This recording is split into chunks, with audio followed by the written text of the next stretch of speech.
So we have this little area here. I don't know if any of you guys remember, but we started off trying to make it a little food forest type of thing in this little section over here. This section has been used for many different things. We have our dog back here, Ashley. And then at one point where we had the donkey and the ponies, like what was it, 2 years ago, we kept them in here for a while until we were trying to get our grass to grow back in our backyard. So if you guys have been following us for that long. But then after we rehomed the donkey and the ponies, when we were initially downsizing our farm, we kept this closed up and we started planting some fruit trees in here. So as you can see, the sheep are in here right now. I purposely let them in. I have to admit I cringed a little bit letting them in here because no matter what, they are gonna do a little bit of damage to the fruit trees. They look like they're about to ready to come out. I wanted to put them in here for a little while to start eating all of this overgrown things because our lawnmower does not fit in the door entrance over here. So the only way to keep this down is literally with the weed whacker and just whacking everything down, and that's a lot of work for this big space. It goes all the way from here behind the pig pens all the way over there. So I put the sheep in here so they can eat some of this down. If I kept them in here exclusively, they probably eat it all down in 2 or 3 days. Let's see if I could get in here. You guys ready to come out? Maybe you can come back in here tomorrow for a little while, or do you want to stay? It's up to you guys. I'll leave the door open in case you want to get out. They want out. Or do you want to stay? Pick one. But let's check it out. They've already done a pretty good job. You can see all of these really tall weeds here, and it's just been getting overgrown. And then we also had a lot of dewberries growing in here, but our dewberries that were in here never grew actual berries. And anyway, the dog is in here. The dog, she poops all over here. This is her little personal yard. So I don't think I would want to eat the dewberries that grew in here anyway. So by having the sheep in here, they will eventually eat all of this. The only bad thing is that they also eat the fruit trees. I try to cover these up a little bit, but you can see how they still got in there and ate the leaves. But that is fine. We didn't exactly pay for these banana trees. They're just pups that we replanted. We do have a nice size citrus tree here, which they have not touched, so that is good. This has lots of thorns, so they're probably not going to choose this before eating all of the other stuff. We have a smaller one right there. They haven't seemed to touch it. They just really like the banana trees because we have a banana tree here and one over there. And just a couple scattered everywhere, but even with my little fencing, they still got to it. But that's fine. I really just want this area to be eaten down and be cleaned out. And that way it just kind of maintains it, and then they can eat all those thorny dewberries, the vines that we have all over the ground, and they'll just maintain this little area. Hopefully they don't touch our citrus trees too much. I don't care about the banana trees. The banana trees bounce back pretty fast after some damage. So that's why I put them in here. We don't have nothing too terribly expensive, nothing that we really paid for that we planted in here. It was just things that we had laying around that had to be transplanted. So that is why I allowed them to come in here. So hopefully before we know it, all of this stuff will be gone and it'll be nice and flat and trimmed down again. I wanted to show you our garden where we planted the green beans. We finally have a lot of things going on in there. Everything is sprouting. We've been watering since it has not rained here like it's been supposed to. It was supposed to rain a couple days ago. We were supposed to have storms, but that never happened. So we've been putting the sprinkler on for quite a while, every few days, like every other day.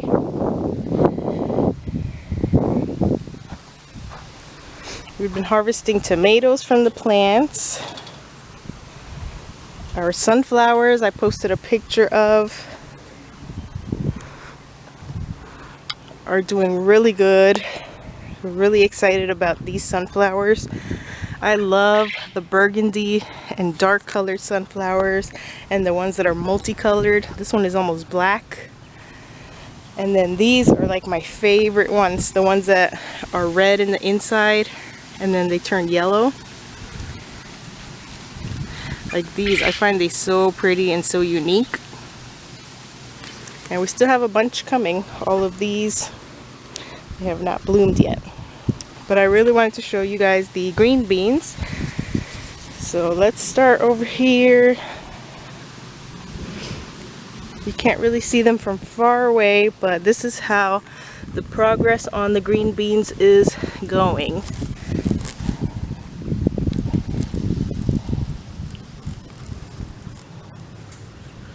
So we planted these about a foot apart, no, about 6 to 8 inches apart, so you can see them better on some rows than others. But they are all nicely sprouting. Hopefully we don't get any like mice or sometimes rabbits get in here and eat the tops of them. Hopefully we really don't get that deer to come back, because I feel like the deer is going to eat the tops of these. Got some broccoli here I should probably harvest before it starts flowering. I'm gonna grab these two. But yeah, that's the progress on our green bean garden. We planted all of this in just green beans and a couple rows over there mixed in with the other veggies. And we're very excited to see how that turns out, how much green beans we get from basically a whole entire garden planted in just green beans. Our Italian kale and collards have bounced back after the little trim that we did when we were cleaning out this whole garden. So that is good. That is extra veggies and greens that we can eat. We have lots of tomatoes. We have some tomatoes inside the house we harvested. I do like to pick these before they get fully ripe so that bugs don't get to them. So some other little ones here. I see a bunch on the floor over there. I wonder what happened.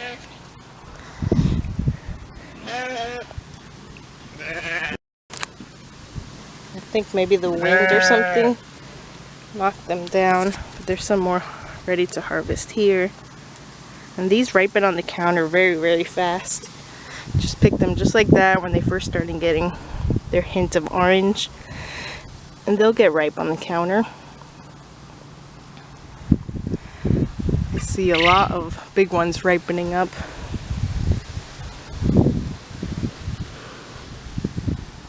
So I'm going to leave those on the plant. Give it another day. But I'm excited about our green beans. Even here in these little rows that we planted in between everything else, they're starting to pop up. So just wanted to show you guys the update on that.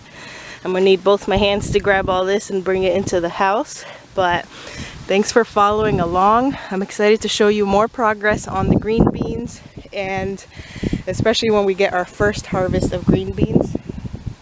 I'm excited to show you guys how that goes and how much we are able to get. Look at that one. I love these sunflowers.